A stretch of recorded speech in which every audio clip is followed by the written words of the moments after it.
warahmatullahi wabarakatuh.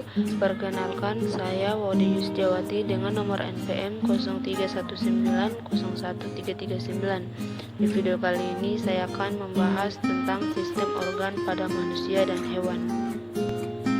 Yang pertama, saya akan menjelaskan sistem organ pada manusia.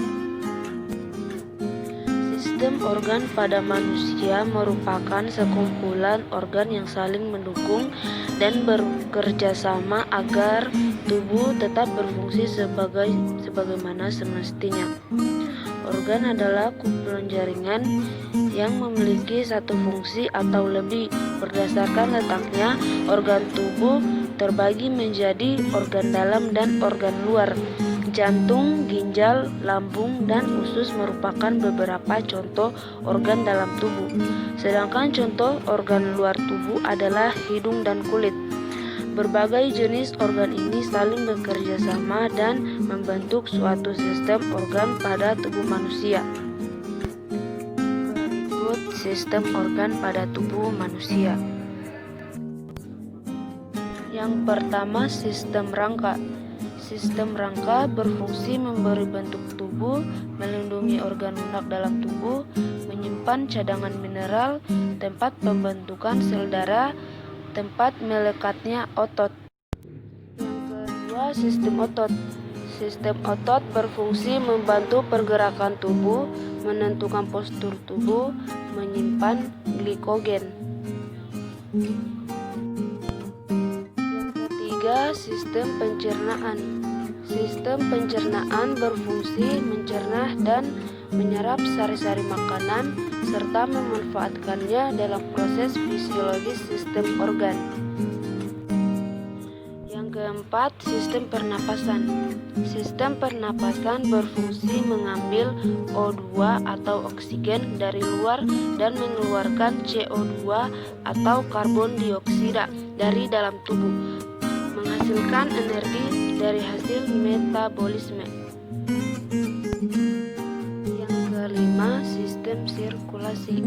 Sistem sirkulasi berfungsi mengangkut O2 atau oksigen dan sari makanan ke seluruh tubuh, mengekskresikan sisa metabolisme yang tidak berguna ke ginjal dan paru-paru untuk dikeluarkan dari tubuh, melindungi tubuh dari bibit penyakit. Sistem saraf. Sistem saraf berfungsi menerima dan menanggapi sinyal-sinyal dari dalam tubuh dan lingkungan. Yang ketujuh, sistem reproduksi. Sistem reproduksi berfungsi mempertahankan kelangsungan hidup suatu jenis makhluk hidup melalui proses perkembangbiakan. Yang kedelapan, sistem endokrin.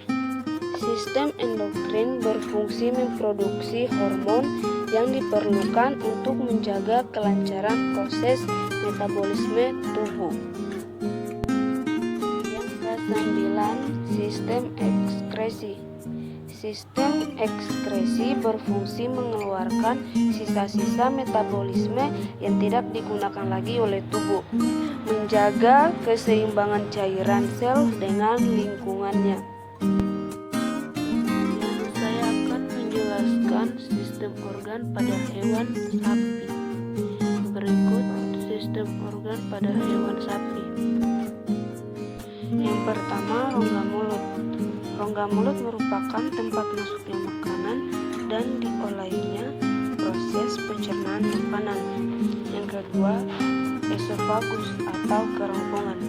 Kerongkongan merupakan penghubung antara mulut dan lambung sapi, maka hanya melewati kerongkongan saja tanpa mengalami proses pencernaan.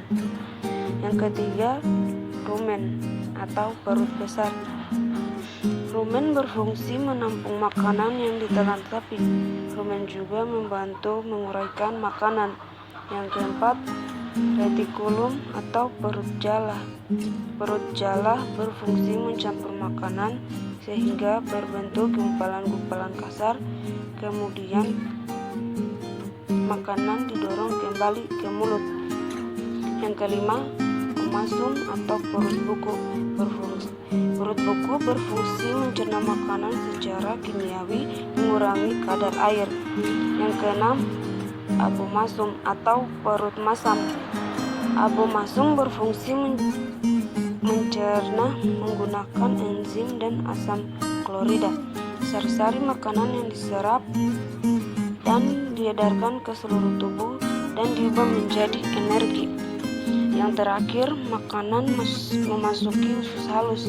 Makanan akan diserap sari-sari makanannya, kemudian menuju anus untuk dikeluarkan. Itu saja yang dapat saya sampaikan. Terima kasih. Assalamualaikum warahmatullahi wabarakatuh.